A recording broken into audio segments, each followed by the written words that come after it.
Double फायदा उठाउथुबा 33 नकली हिताधिकारी चिन्हट अर्थ असूल लगी प्रक्रिया आरंभ। प्रधानमंत्री आवास योजना शहरीर नियम अनुसार जड़े हिताधिकारी एही योजन थिबा 4टी विकल्प मध्यरु जेकोसी गोटे व्यवस्था बासगृह करने निमंते आर्थिक सहायता पाई परिबे, किंतु किछि हिताधिकारी एका संगे 2टी व्यवस्था लाभ उठाई घर करिसंती।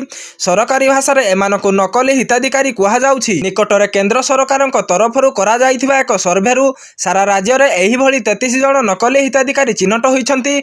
आगामी दिन में एही संख्या बढ़िबार आशंका रहिछि। नकली हिताधिकारी संपर्क में गृह और नगर उन्नयन विभागर ओडिशा सहरांचल बासगृह मिशन तरफरु 13टी जिले में आवास कार्यविहीन अधिकारी को नोटिस करा जाइछि।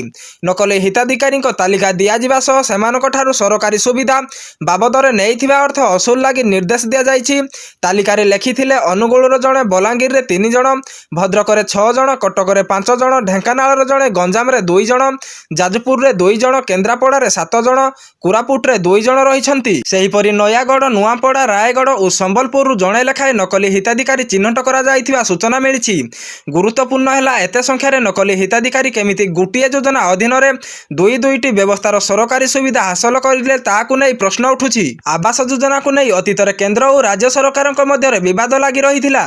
दलीय भित्तिरे नुहे बरम जीए घर पाइबाकु योग्य सेमानकु चिन्हट करी घर दिया जाउछि बोली केंद्र सरकार राज्य सरकारक निकटरे शर्त रखिथिले। परिशेष रे ओडिशा को 9 लाख नुआ आवास लागि अनुमोदन करिथिले केंद्र सरकार, किंतु आवास योजना को नै विवाद पिछा छाड़िबारे ना धरुनी।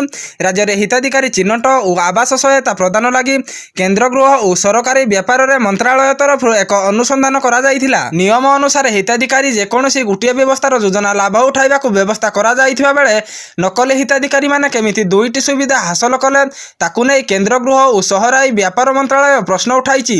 तेबे एहा पछरे प्रशासनिक स्तर रे सहयोग मिलुथबा जणा पड़िथिबा बेले एहार खोलताड़ा एबे आरंभ होइछि।